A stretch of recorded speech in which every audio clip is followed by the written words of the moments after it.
xasan cali khayre ayaa maalmaha ku laalaabanaya dalalka geeska Afrika. xasan cali khayre ra'iisul wasaarihii hore Soomaaliya ayaa toddobaadkii hore gaaray magaalada Djibouti ee caasimadda dalkaasi Djibouti. khayre wuxuu halkaasi kula kulmay madax ka tirsan dowladda Djibouti oo ugu horeeyo madaxweynaha dalkaasi Ismaaciil Cumar Geelle. kulanka khayre iyo Masar Geelle waxa uu imaanayaa xilli uu khilaaf xooggan ka dhaxeeyay khayre iyo Geelle xilliga uu khayre ahaa wasiirka koowaad ee xukuumadda federaalka Soomaaliya.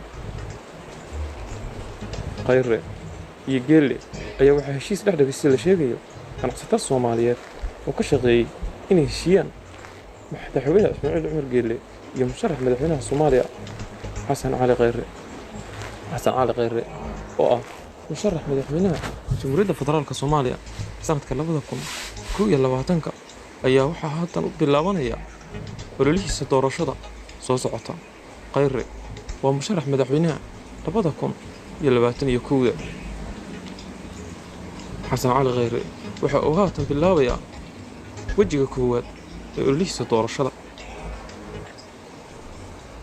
haatan wuxuu baadigoob ugu jiraa doonista kursiga ugu sarreeya dalka. dadka faaqida siyaasadda waxa ay sheegayaan inuusan khayre natiijo wanaagsan ka keeni karin doorashada soo socota. waxa ay ku qiimeynayaan inuu wato siyaasad garbala'aana. ilo xogogaal ah oo u warramay Dhuwada TV waxa ay sheegayaan inuu ka keeni karo doorashada soo socota 20%. sababtay sidaas u leeyihiin ayay ku sheegeen inuusan khayre ka dhisnayn labada dhinac ee kala ah mucaarad iyo muxaafid.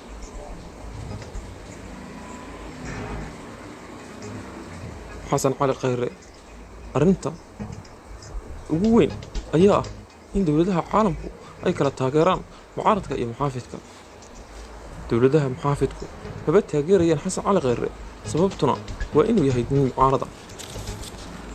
kuwa mucaaradka waa dowladaha mucaaradka taageeree xasan cali khayre maba u arkaan muhiim. sababta aysan xasan cali khayre muhiim ugu arag waa inuusan xasan cali khayre ay ka aaminsan yihiin inuusan ka dhabay karin hadafkiisa.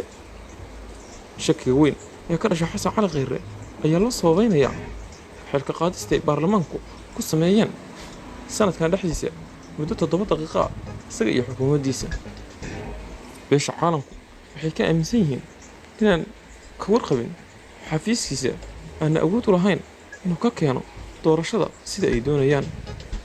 khayre oo ku caanbaxay siyaasadda hadal adayga iyo weliba arrimo kale waxa uu haatan doonayaa xilka ugu sarreeya dalka ee madaxweynaha. khayre wuxuu taageero ka raadsanayaa dowladaha caalamka. wuxuu gaaray magaalada Nairobi caasimadda dalka Kenya wuxuu khilaaf xooggan kala dhaxeeya xukuumadda haatan talisa ee uu hogaamiyo Maxamed Cabdullaahi Farmaajo. khayre wuxuu isku dayayaa inuu raali geliyo Uhuru Kenyatta iyo tiimkiisa uuna ka raali geliyo waxa ay geysatay xukuumaddii uu hogaaminayay ee lagu soo afjaray muddo 7 daqiiqo ah. xasan cali khayre waxaa la filayaa inuu heshiisyo la galo dowladaha Kenya iyo Imaaraadka oo ku garab ordaya dowladda Soomaaliya doonayana inay kuraas ka helaan doorashada soo socota si ay danahooda gaarka uga fushidaan gudaha Soomaaliya. xasan cali khayre ra'iisul wasaarihii hore Soomaaliya wuxuu isku dayayaa inuu helo jagada madaxweynaha. xasan cali khayre oo u muuqata inuusan taageero weyn ka haysan gudaha dalka wuxuu haatan iska dhisayaa dalalka dibadda.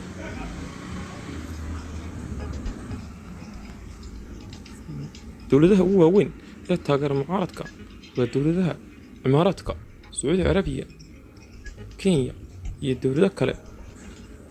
waxaana la sheegayaa dhammaantood inaysan u janjeerin dhanka xasan cali khayre. dowladaha muxaafidka waxaa iyaguna la sheegayaa inaysan uma baahnayn xasan cali khayre oo meesha siyaasiyiinka tun weyn ay ka fiirsanayaan. maxay kula tahay adiga?